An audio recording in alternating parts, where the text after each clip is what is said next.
Hello दोस्तों, नमस्कार। आप लोगों का ऑल इंडिया स्टडी में स्वागत है। आइए आज हम पढ़ेंगे यूपी टेट सीडीपी। टॉपिक है वाइगोस्की से। तो आइए प्रश्न नंबर 1 देखते हैं। तो प्रश्न नंबर 1 है, वाइगोस्की के अनुसार बच्चे कैसे सीखते हैं। तो देखिए ऑप्शन नंबर 1 है, जब पुनर्बलन प्रदान किया जाता है। नहीं, पुनर्बलन की बात नहीं यहाँ पर है, ठीक ना। परिपक्व होने से नहीं, अनुकरण से नहीं।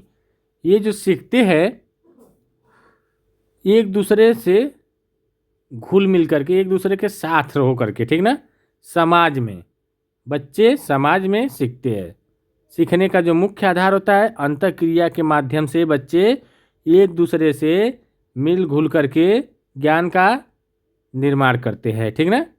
तो परस्पर क्रिया करके, वयस्कों और समवयस्कों के साथ परस्पर क्रिया करके, मतलब कि अपने से बड़े और बुजुर्ग, ठीक ना, के साथ घुल मिल करके ज्ञान का निर्माण करते हैं। तो ऑप्शन नंबर डी करेक्ट हो जाएगा, ठीक। आइए प्रश्न नंबर 2 देखेंगे। समीपस्थ विकास का क्षेत्र जेडपीडी का क्या अर्थ है। तो देखिए, जो जेडपीडी का जो अर्थ की बात हो रही है, तो यह होता है कि सहायता करना। मतलब कोई बच्चा कुछ सीख रहा है तो उसका बस क्या करना, टेक देना। टेक देना मतलब सहायता कर देना। जब सहायता करेंगे तो बच्चा जल्दी सीखेगा। मान लीजिए कोई बच्चा अकेला कार्य कर रहा है, नहीं कर पा रहा है, तो उसके कार्य में मदद कर देना, जिससे वह काम कर लेगा, ठीक ना। वही होता है जेडपीडी। तो इसका सही जवाब क्या हो जाएगा।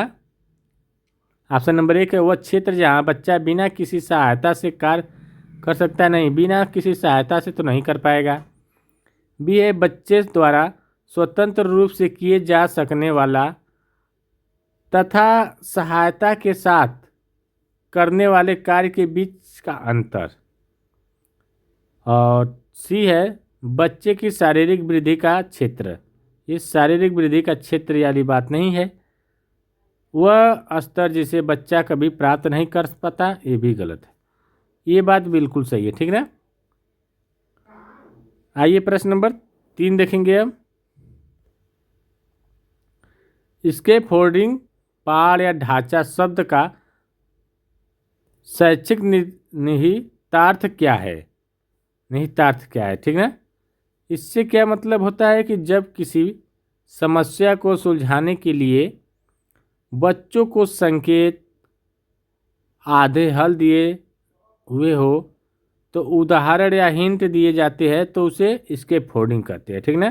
कहने का मतलब ये है कि मान लीजिए किसी बच्चे को कोई समस्या दिया गया है, चाहे कोई सवाल दिया गया है हल करने के लिए, ठीक ना।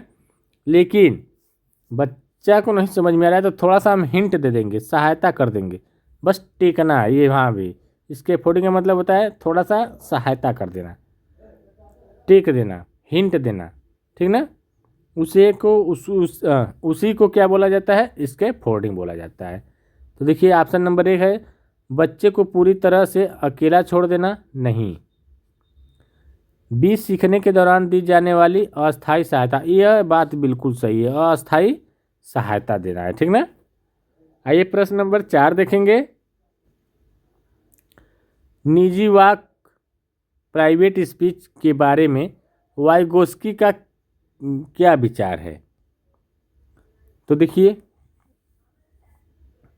निजी वाक जो होता है बच्चों को अपने व्यवहार और कार्यों को गाइड करने में मदद करता है, ठीक ना।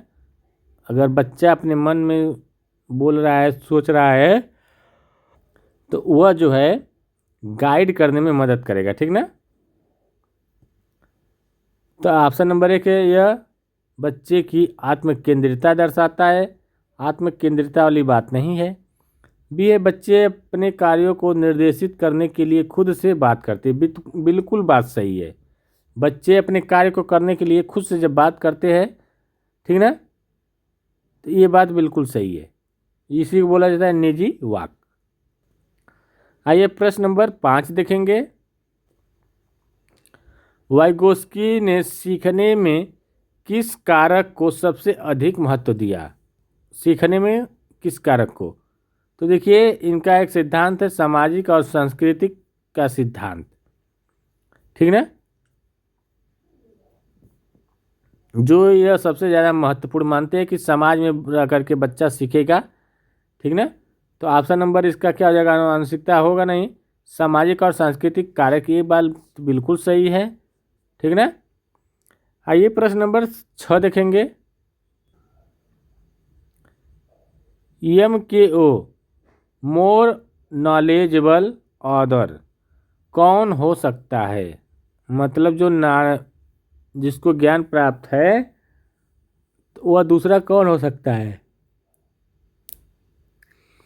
मान लीजिए बच्चे को ज्ञान देना है और किसी को ज्ञान प्राप्त है, ठीक ना। तो बच्चे को ज्ञान कौन दे सकता है? केवल शिक्षक ही देगा? और लोग तो दे सकते हैं, माता पिता को भी जो ज्ञान होगा वो भी तो दे सकते हैं। केवल माता पिता भी नहीं दे सकते हैं, मतलब पड़ोसियों तो भी दे सकता है ना। ये केवल शब्द ही निगेटिव है, ठीक ना। कोई भी व्यक्ति छोटा या बड़ा जिसे उस विषय में बच्चे से अधिक ज्ञान हो, ये बात बिल्कुल सही है, ठीक ना। आइए प्रश्न नंबर 7 देखेंगे। भाषा और चिंतन के बारे में वाइगोस्की का क्या मानना है? तो देखिए जो भाषा पहले आती है, विचार बाद में, इनका यही मानना था, ठीक ना।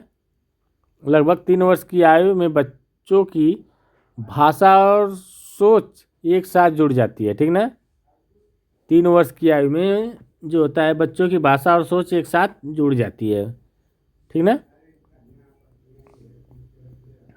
जिससे वह कठिन से कठिन चिंतन करने में सक्षम हो जाते हैं, ठीक।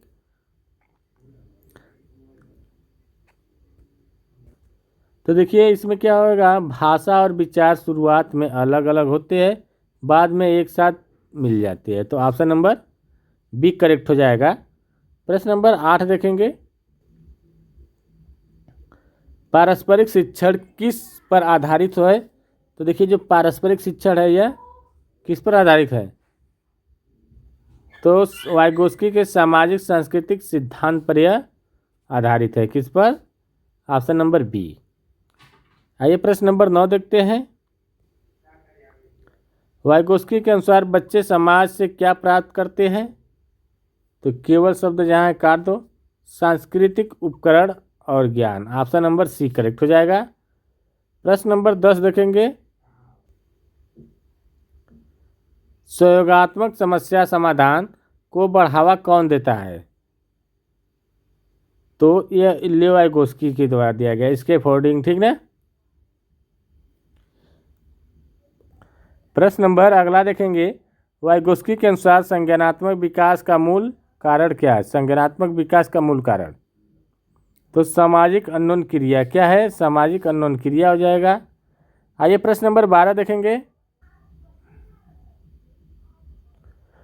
बालक के अंतःकरण की प्रक्रिया क्या है? तो देखिए जो अंतःकरण की जो प्रक्रिया होती है वह बाहर से प्राप्त जानकारी को अपने भीतर आत्मसात करना, नकल करना, यही हो जाएगा इसका सही आंसर। प्रश्न नंबर 13 देखेंगे। वाइगोस्की के सिद्धांत में खेल का क्या महत्व है? तो देखिए खेल का जो महत्व है बताइए। सहायता करना, नियमों का पालन करना, ठीक ना। तो यह बच्चे के लिए जेडपीडी का निर्माण करता है और नियमों का पालन करना सिखाता है। तो ऑप्शन नंबर बी करेक्ट हो जाएगा। आइए प्रश्न नंबर 14 देखेंगे।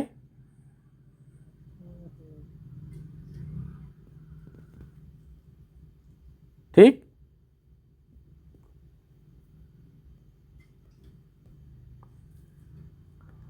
आंतरिक वाक्य की अवस्था कब आती है? आंतरिक वाक्य तो ये जो आती है लगभग 7 वर्ष की आयु में, 7 वर्ष की आयु में लगभग आती है। वाइगोस्की एक डॉट डॉट डॉट थे। वाइगोस्की कौन थे? ये मनोवैज्ञानिक थे। कौन थे? रूसी मनोवैज्ञानिक। ये कहाँ के थे? रूस के, ठीक ना। तो देखिए वीडियो अच्छी लगी हो चैनल को लाइक शेयर सब्सक्राइब करिए। मिलते हैं कल, तब तक के लिए नमस्कार।